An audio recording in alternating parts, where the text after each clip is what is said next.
आज जो हमने सुना है चैनलों के माध्यम से कि कर्नाटक में संभावित अपनी बुरी हार के कारण से बौखला करके वहां के भारतीय जनता पार्टी के नेता जो मोदी जी और अमित शाह जी और नड्डा जी के बहुत चहेते हैं, जिन्होंने बहुत ही शान के साथ में भारतीय जनता पार्टी का टिकट विधानसभा चुनाव में कर्नाटक में थमाया है, और वो प्रत्याशी है मणिकांत राठौड़। उन्होंने बहुत ही शर्मनाक, बहुत ही निंदनीय बयान दिया है, और उन्होंने ये कहा है कि मैं खरगे जी, जो हमारे राष्ट्रीय अध्यक्ष हैं मल्लिकार्जुन खरगे, उनके पूरे परिवार को जान से खत्म करने की धमकी दी है। मैं समझता हूं ऐसी कायराना हरकत मोदी जी और अमित शाह जी और जेपी नड्डा जी के सिपह सलाहकार, बहुत ही नजदीक और भाजपा के प्रत्याशी के द्वारा चुनाव के दौरान इस प्रकार की धमकी देना खुलेआम, इससे ज्यादा गिरावट राजनीति में कोई हो नहीं सकती है। ये लोग बौखला गए हैं। झूठ बोल बोल के इन्होंने 9 साल तक केंद्र में राज कर लिया।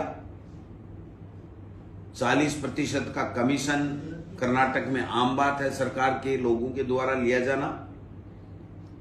अब वहां पर पूरी तरीके से उनका सूपड़ा साफ हो रहा है। तो हमारे राष्ट्रीय अध्यक्ष, जो एक दलित परिवार से आते हैं, राज्यसभा में नेता प्रतिपक्ष भी हैं,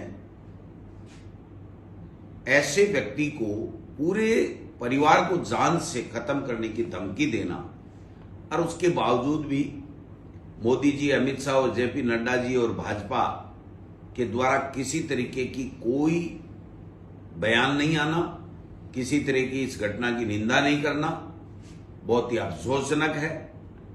और केवल अफसोस ही नहीं है, ये बहुत ही दुर्भाग्यपूर्ण है। लोकतंत्र के लिए ये काला धब्बा है कि इस प्रकार से जिस पार्टी ने देश को आजाद कराया, कांग्रेस पार्टी, जो भारत के लोगों के दिलों में राज करती है, उस पार्टी के राष्ट्रीय अध्यक्ष को इस प्रकार की मारने की धमकी देना, पूरे परिवार को खत्म करने की धमकी देना, ये बहुत ही निंदनीय भी है और बहुत ही अफसोसजनक भी है। उनका ये बयान साथ साथ आना कि 9 साल पहले भारत घुटनों के बल चल रहा था, आज सीना तान करके भारत चल रहा है। तो भाई, आपके नेताओं ने भी राज किया था। जो अटल बिहारी वाजपेयी जी देश के प्रधानमंत्री बने थे, दूसरे दलों के भी बने थे, केवल कांग्रेस ने ही देश के ऊपर राज नहीं किया। उन सबको आप अपनी राजनीतिक रोटियां सेकने के लिए इस प्रकार से उनकी नाकामयाबी बताते हुए और अपने आप का महिमा मंडन कर रहे हो आप। हिंदुस्तान हमेशा से सर ऊंचा करके चला है, उसका मान सम्मान पूरे देश और दुनिया में रहा है, और आज भी अगर भारत का पूरे देश में अलग से मान सम्मान है तो वो हमारा लोकतंत्र, स्वच्छ लोकतंत्र जो है, उसकी बदौलत है। उसको आप कलंकित करने का काम कर रहे हो, बार बार ऐसे बयान दे रहे हो केवल और केवल वोट की फसल काटने के लिए, जिससे पूरे विश्व में हमारे देश की गरिमा कम हो रही है।